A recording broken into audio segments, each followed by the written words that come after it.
Well, good morning, everyone. Today is what was I going to say? I don't even think that was a month. Today is September 27th, 2020, and this is Wes Fryer, and we are here in our Zoom room gathered to talk about the second part of a documentary that was from PBS last year. But even more importantly, we're going to open up the Bible to John chapter 15 and talk about a little bit how God calls us to be in the world but not of the world, and to remember that we're called to act differently. And we're going to kind of juxtapose or put that Bible verse up against this documentary, which, like a lot of documentaries, can really paint a pretty gloomy picture. And one of the things that, throughout our study this year, and by the way, we're not necessarily going to talk about this 2084 book the whole year. Last year we used two different books, and I anticipate doing the same thing.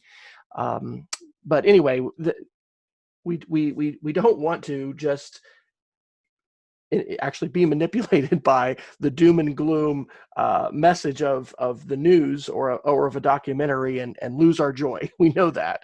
But at the same time, I feel like one of the things I want to do in this class, and I hope we can do in this class, is not just grab Bible verses kind of willy-nilly just because, oh, we got to have a Bible verse and have a really shallow discussion about it.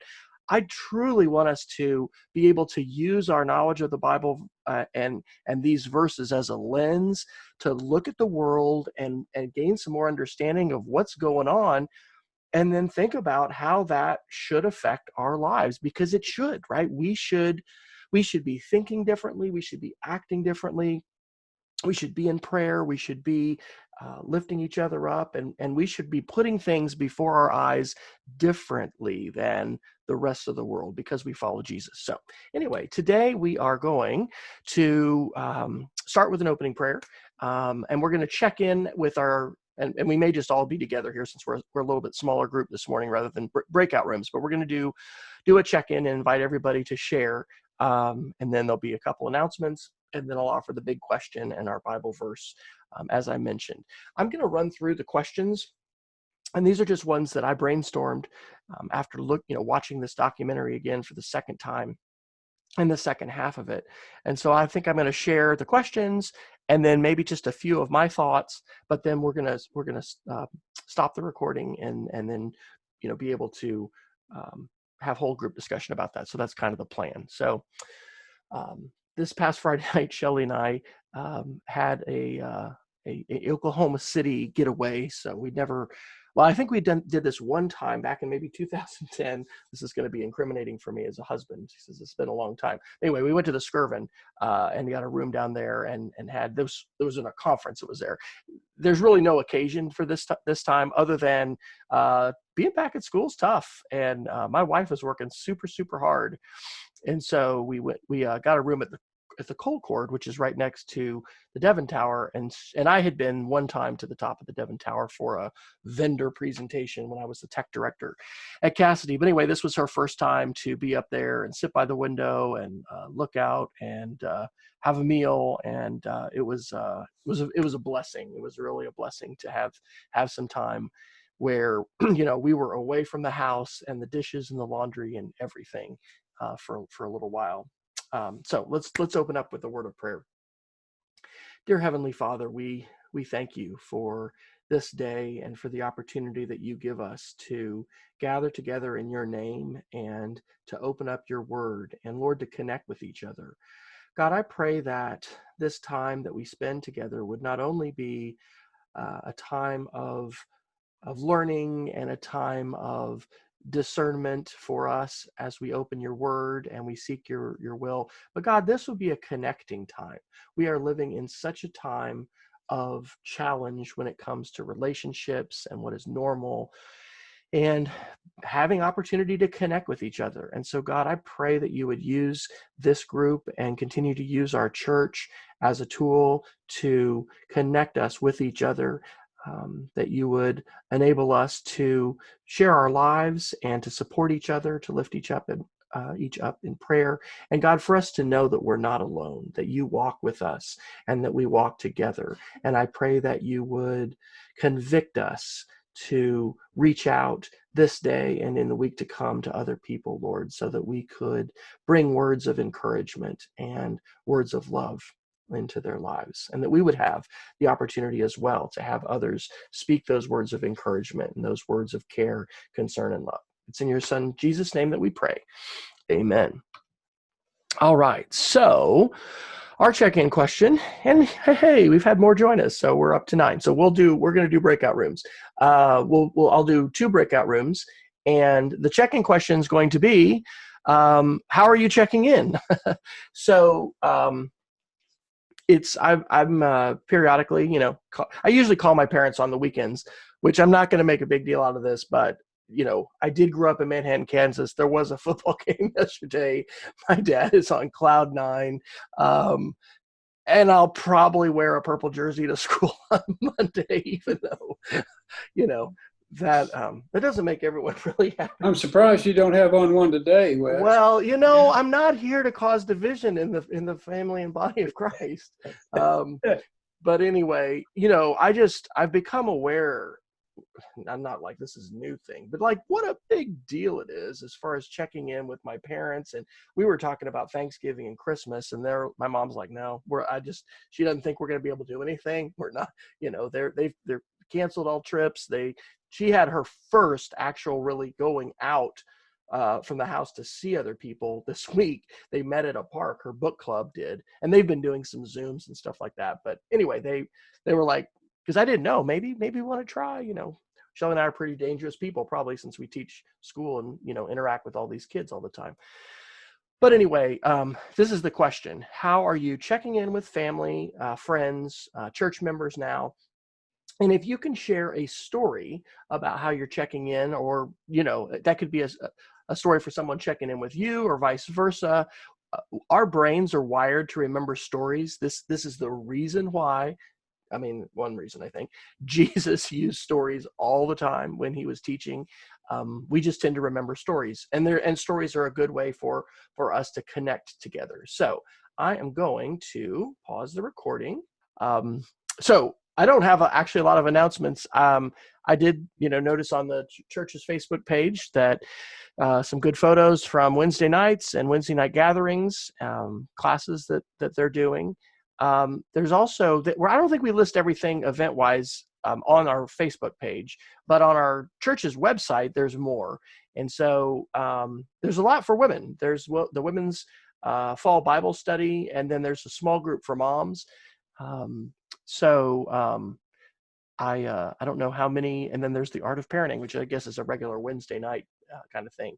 Does anybody have any other news from church, or we have had it at sometimes in our Friday morning men's group, some different members of staff kind of talk. And I think that we're going to hear from our former assistant youth director. You guys, Shelley can help me with his name, because I'm having frequent senior moments now. Maybe this is going to mean I'll be passing on the torch of teaching to someone else. Anyway, who just got announced to be our assistant pastor. And he's been with Alyssa leading our youth. This is church quiz time. Brett. Thank you. See, I knew my wife would come through. Brett Hardy.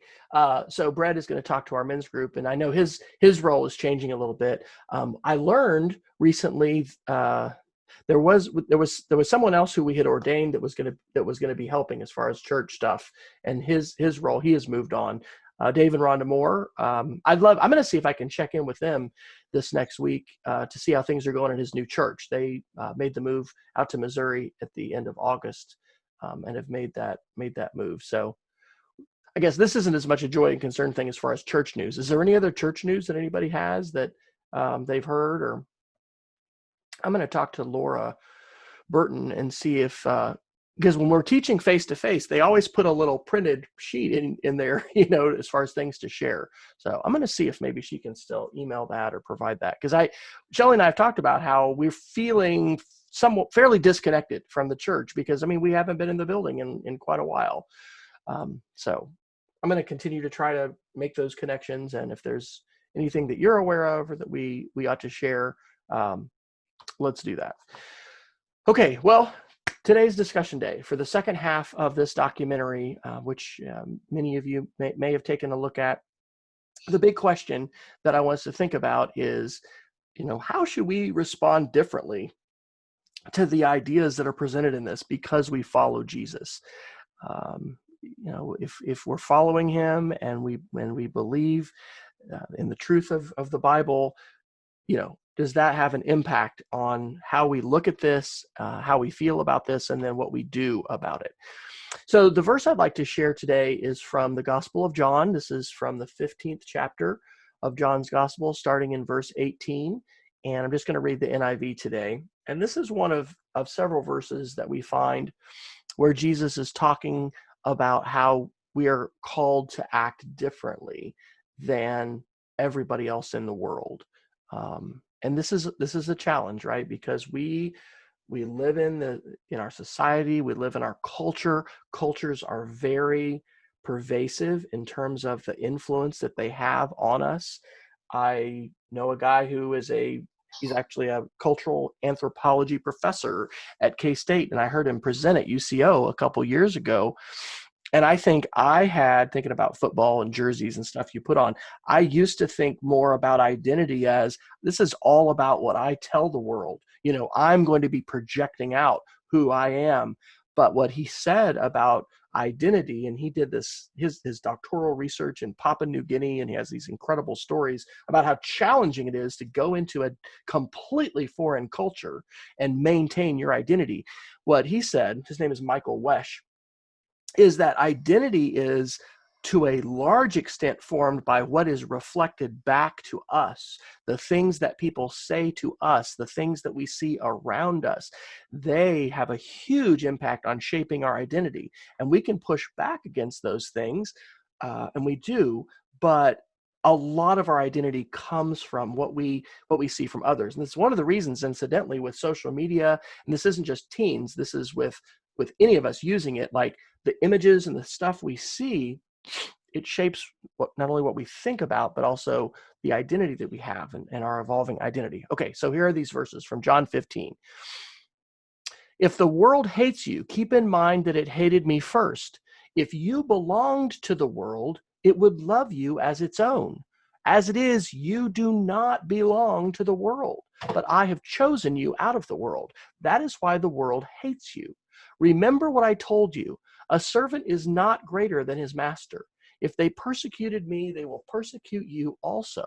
If they obeyed my teaching, they will obey yours also. They will treat you this way because of my name, for they do not know the one who sent me. And so we certainly, live in a fallen world. We live in a world that has evil, that has suffering. And there's a lot of people who do not believe in God and do not believe in Jesus Christ. And these are really challenging verses because, I don't think anybody wants to be persecuted, and I don't think any of us want to seek out persecution. But this thought that in following Jesus, there may be some negative feedback, and not just, this is just negative feedback. There are tremendously terrible and horrible things that have happened to followers of Jesus. And, we're not sure what the future holds, but we want to follow Jesus and we want to pursue a life that honors him and follows him. And, Jesus is not promising here, hey, believe in me and follow me and everything is going to be roses. You're going to be wealthy, you're going to be prosperous, and you're never going to have any problems. That's not what we read in any scripture. And so I want us to think about this idea, which is clear, not just in this verse from John's gospel, but in other places too. Like, we are called to live differently. We are not called to simply follow the world and do what, quote, the world is telling us to do. So this documentary, In the Age of AI, has 5 different parts. And a couple weeks ago, we talked a little bit about parts 1 through 3, which really focused a lot on China and China's plan for artificial intelligence and the ways that they want to use artificial intelligence to really build the perfect surveillance state. And we got into that a lot more in the second half. 2 was the positive part, and 3 was talking about work and self-driving cars, self-driving trucks. Part 4 and 5 were all about surveillance. And part 4 was about corporate surveillance and the corporate surveillance state that's been built, and this idea of surveillance capitalism, which is the model that really fuels not only Facebook and Google, but also Amazon. It's all about trying to predict behavior. The more information that can be gathered about us, the better other folks can predict what it is that we might want, what it is that we might want to do, and they can serve us an ad, and they can provide us a link, and they can try to give us a nudge, in a direction.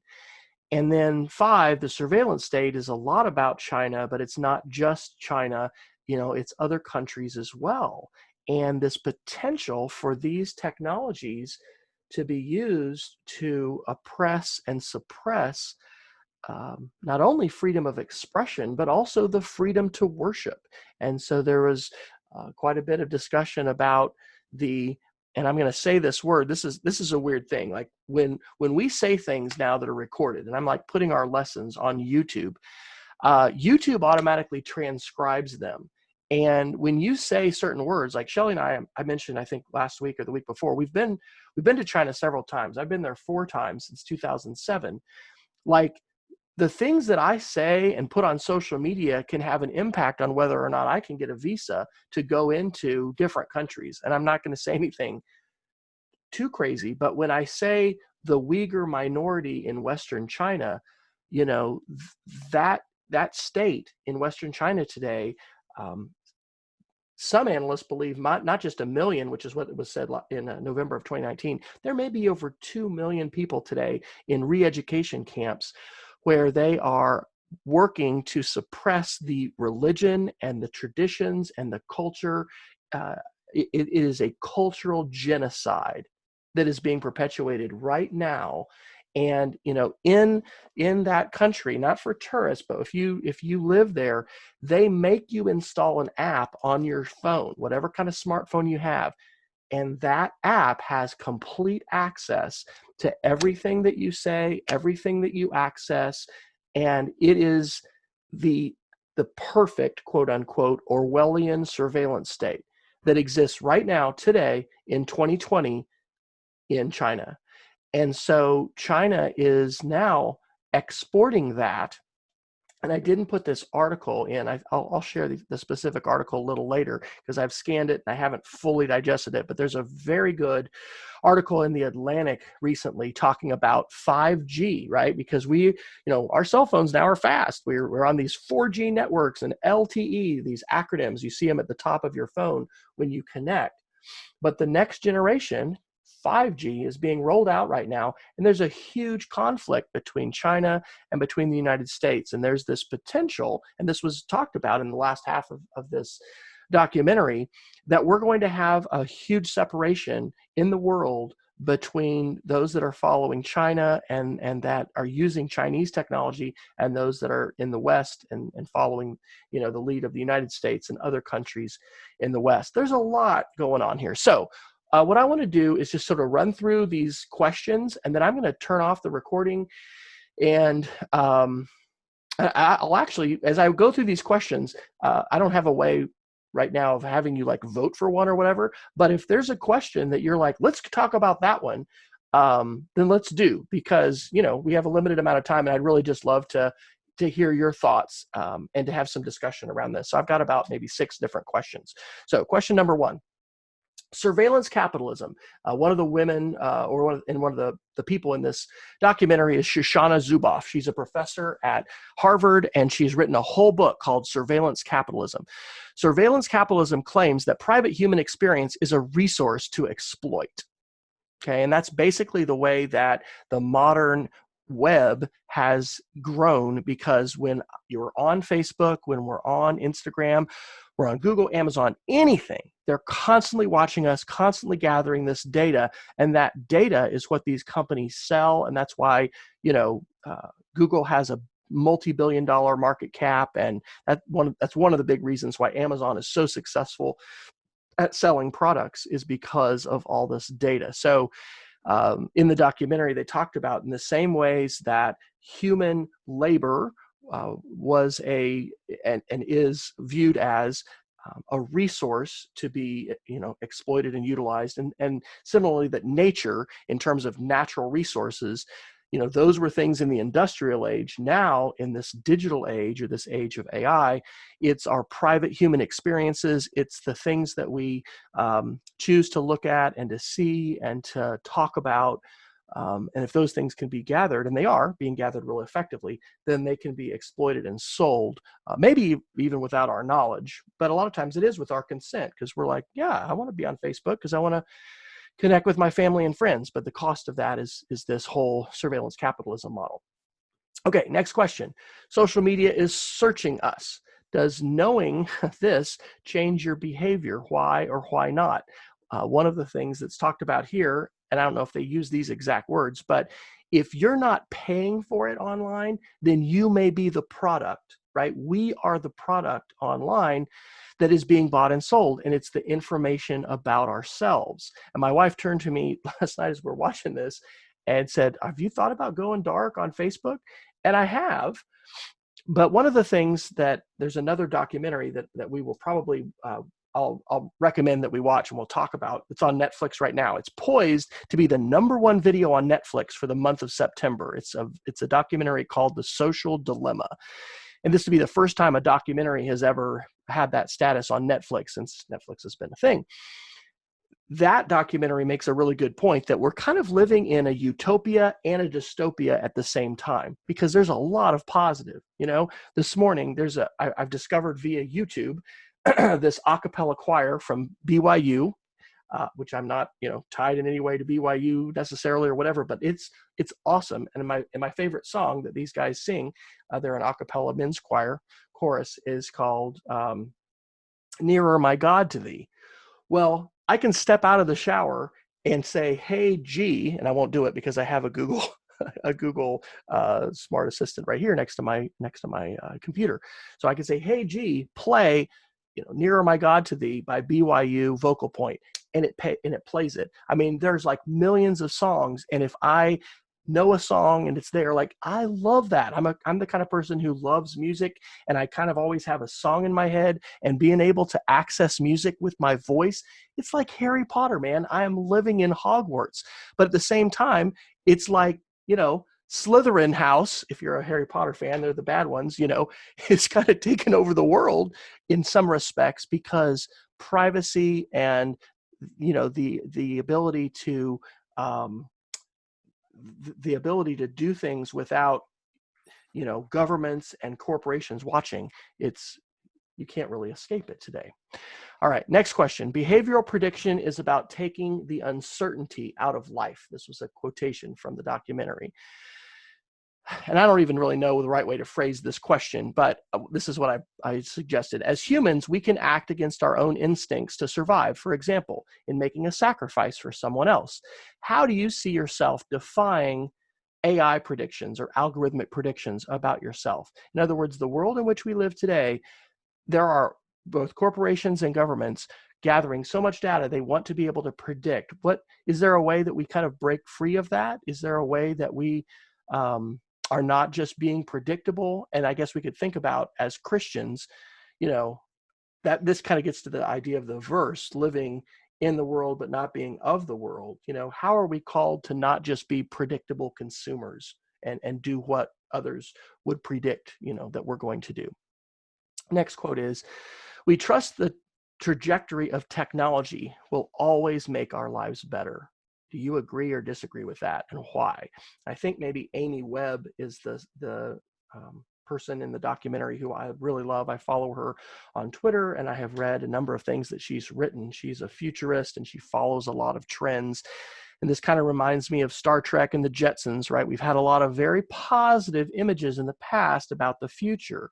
And so as a society, we've kind of placed this faith that, hey, it's just gonna make our lives better. Do you find yourself agreeing with that? Yes or no? And then why? And that may be the last question. No, almost. Okay, this is the last one. Should we have a right to know and a right to refuse with respect to our digital data online? I guess I didn't put a question mark at the end of that. There's a story about California and how they were going to have a ballot initiative. And by proposing this, they ended up getting the California legislature to put this in. But, you know, what rights should we have in terms of our data?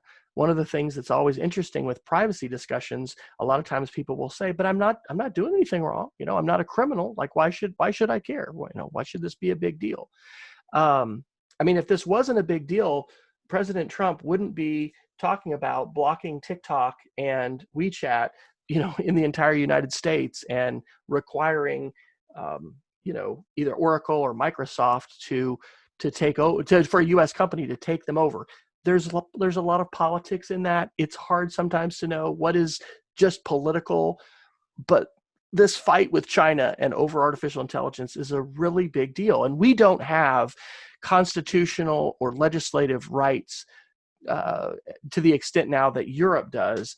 And this is, you know, and is this something we should care about as Christians? I mean, I think we would agree that human rights are super important, and the right to life and the right to even express the right to worship, right? I don't think anybody at our church is going to say that's not a big deal. It's a really big deal to be able to choose, you know, where we'd like to worship and how we'd like to worship and all those things. We think about those as constitutional rights that we have in the United States.